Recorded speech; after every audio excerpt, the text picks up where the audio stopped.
você pensa que esta professora aqui que vos fala só sabe dar dica de redação, pam, você está enganado. Sabe por quê? Porque os meus 4 anos estudando letras lá na UFOP não foram à toa, não. Então eu vim aqui para te ajudar com a parte de concordância, que com certeza também vai te ajudar na redação.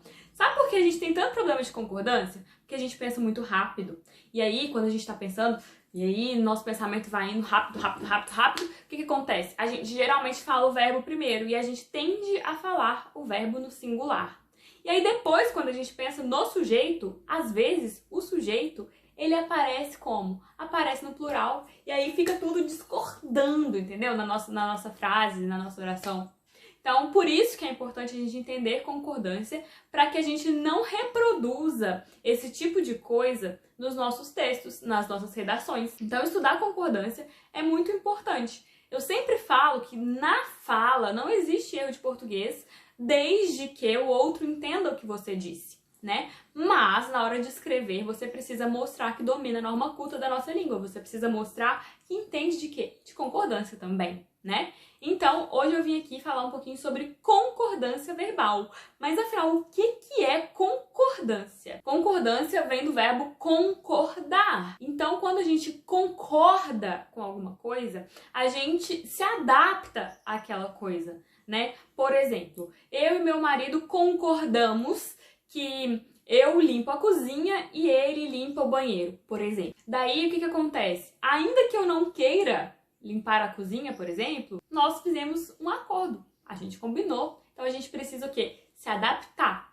Então, quando a gente fala em concordância, nós estamos falando sobre adaptação. A adaptação das palavras àquele contexto, né? Então, como hoje a gente vai falar um pouquinho sobre concordância verbal, eu vou falar só sobre a concordância verbal do sujeito simples, daí depois eu gravo outros vídeos sobre os outros tipos de concordância verbal, tá? Então, uma coisa de cada vez para você entender tudo bem direitinho, ficar tudo bem fresco e claro na sua cabeça, tá? Quando a gente fala em concordância, nós estamos falando na adaptação das palavras. E quando a gente fala em concordância verbal, como o próprio nome já diz, verbal, nós estamos falando sobre concordância relacionada ao verbo. E o verbo, ele precisa concordar com quem, afinal? Com o sujeito ou com o predicativo do sujeito. Meu Deus, professora, mas agora complicou tudo. Gente, português é muito simples, é muito fácil. Primeira coisa, o verbo. O que é o verbo? O verbo é uma ação, é aquilo que a gente faz, ou então é um fenômeno, ou então é um estado. Então, por exemplo, quando que o verbo é uma ação? Quando eu digo, por exemplo, estou pulando. Pulando é uma ação. Correndo, ação. Brincar, ação, né? Agora, quando que o verbo é um estado? Ah, eu estou triste. É um estado, né? Porque vai passar, né? E não indica uma ação em si acontecendo ali. Quando que o verbo é um fenômeno? Choveu ontem. Ninguém foi responsável por essa ação, né? É um fenômeno da natureza. Então, o verbo é basicamente isso. O que é o sujeito? Sujeito é uma coisa ou uma pessoa que é responsável por alguma ação do verbo, né? Então, por exemplo, eu estava triste. Quem é o sujeito? Eu, porque quem estava? Eu, né?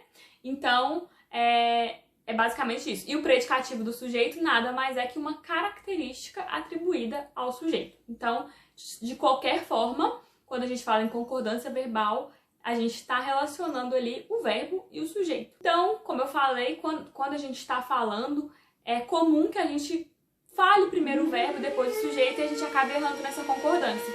Mas isso não pode acontecer. Então, vamos entender como é que funciona a questão da concordância verbal quando nós temos um sujeito simples, tá? No vídeo de hoje a gente vai focar nisso.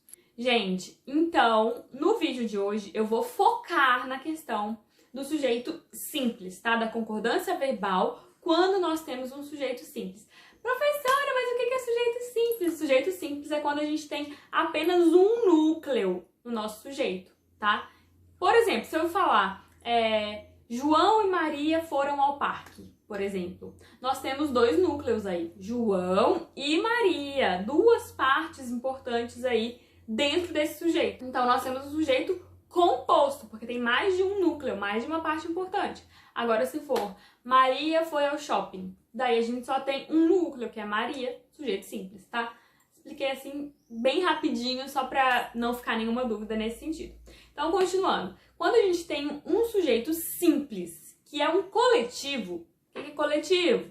É quando a gente tem uma palavra que representa um grupo, né? Por exemplo, multidão, grupo, matilha. Então, quando a gente pensa em coletivo, complica um pouco as coisas. Por quê? Porque a gente sabe que quando a gente tem um coletivo, significa que a gente tem mais de uma coisa, mais de uma pessoa envolvida dentro daquela coisa. E aí, às vezes, a gente confunde na hora de conjugar o verbo. E isso acaba causando um problema de concordância verbal. Mas, o que você precisa saber? Sempre que você tiver um coletivo, o verbo vai estar no singular.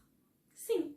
Então, por exemplo, a multidão gritou desesperada. Não a multidão gritaram de jeito nenhum.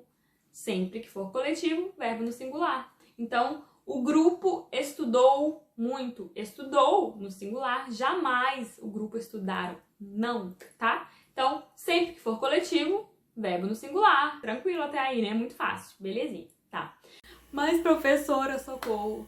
E se esse coletivo vier especificado? Por exemplo, grupo de alunos. Como é que fica? Como é que fica essa concordância verbal nesse caso? Muito simples, gente. Muito simples. Sabe por quê? Porque existem duas opções.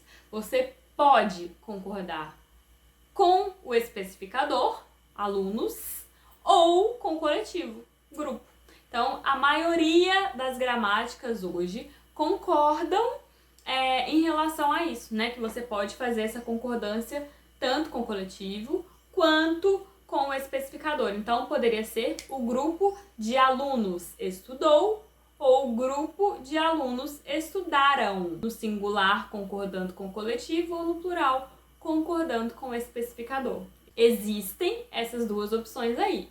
Mas, contudo, todavia, entretanto, é preferível fazer a concordância, nesse caso, sempre com o coletivo, tá? Então, quando você for escrever, tente fazer essa concordância com o coletivo. Portanto, a multidão de alunos gritou, o grupo de alunos estudou, tá? É preferível que vocês concordem com o coletivo. É isso, muito simples. E agora vamos para uma outra parte desse estudo aí da concordância verbal com o sujeito simples. Quando o nosso sujeito simples for um pronome de tratamento, como é que faz? Primeiro, o que é pronome de tratamento? Você, Vossa Excelência, Vossa Santidade, Senhora, entendeu? Isso aí é pronome de tratamento. Então, quando a gente tiver um pronome de tratamento, o que vai acontecer com o verbo? Como que vai funcionar essa concordância? O verbo vai ficar na terceira pessoa, tá? Então, por exemplo, Vossa Santidade veio ao Brasil e não Vossa Santidade vieste ao Brasil. Não, tá? O que vocês vão fazer?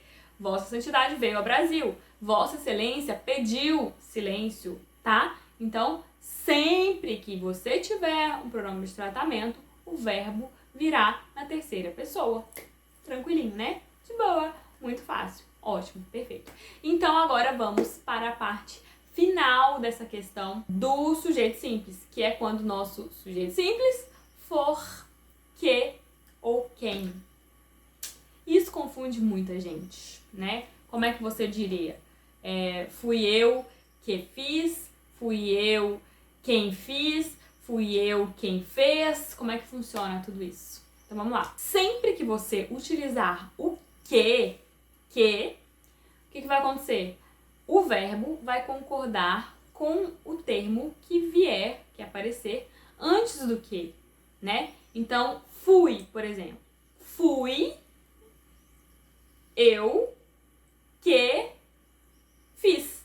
O verbo fiz vai vir conjugado aí na primeira pessoa, eu. Por quê? Porque antes do que, nós temos um fui eu, tá? Então, se fui eu que, né? Se a gente tem o que, fica fiz.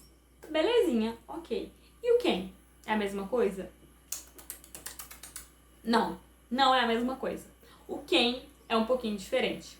Porque, embora alguns gramáticos até aceitem e defendam que existe essa construção igual a do que, né, de poder fazer a concordância com o que vem antes. Na norma culta, na gramática tradicional mais antiga, o que a gente vai ver?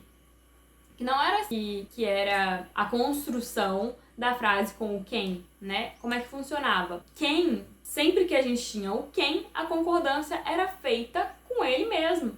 Então, o verbo sempre aparecia na terceira pessoa também. Então, o que fica pra você hoje? Fui eu que fiz. Beleza, sempre que for o que, vai concordar com o que vier antes. No caso, fui eu, perfeito, maravilhoso. E o quem? Eu poderia dizer, fui eu quem fiz? Sim, de acordo com os gramáticos hoje que questionam muitas coisas, sim, você poderia dizer isso. Mas, de acordo com a gramática tradicional, o que acontece? Você não poderia dizer isso. Você teria que dizer, fui eu quem fez. Por quê? Porque o fez, ele concorda com o quem, que é o nosso sujeito. E como é que ficaria isso se a gente pensar em outras pessoas? Fui eu quem fez. Foram eles quem fez. Fomos nós quem fez. Se a gente pensar assim, fica bem estranho, né? E é por isso que isso foi questionado.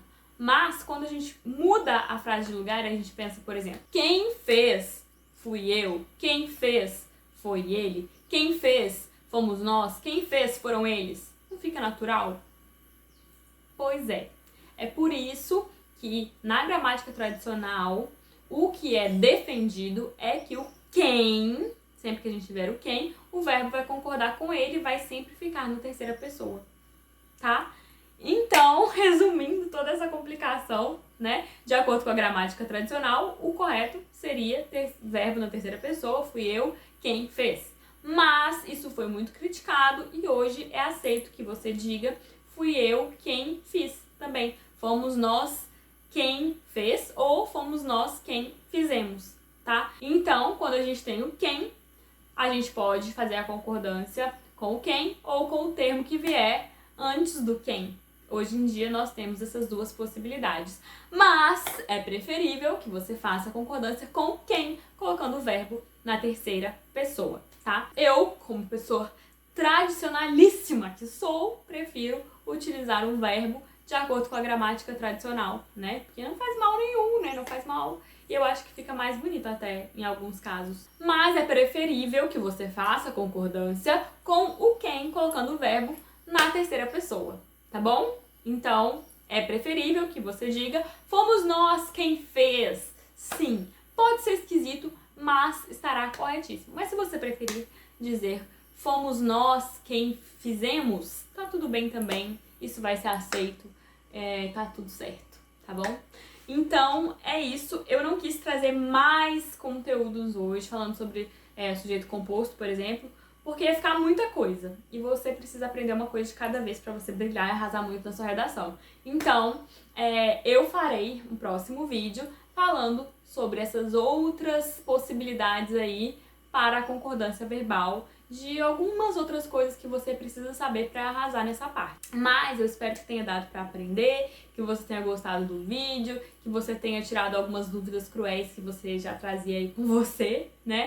Porque eu sei que muita gente se confunde em relação a essas coisas. Então eu espero que você tenha gostado, que você não erre mais. Concordância verbal, pelo menos por enquanto, do sujeito simples. E se você gostou deste vídeo, por favor, deixa o seu like, deixa um comentário aí pra mim, né, falando qual que é a sua maior dúvida, se você conseguiu aprender essa concordância verbal de sujeito simples, enfim, se não deu pra entender, me contem, eu quero saber. E por favor, se inscrevam no canal e ativem as notificações. Se você puder também, ó, vai lá no meu Instagram me seguir, porque tem consultoria lá de graça todos os dias, entendeu? Pra te ajudar demais. Então é isso, um super beijo e até o próximo vídeo. Tchau, tchau!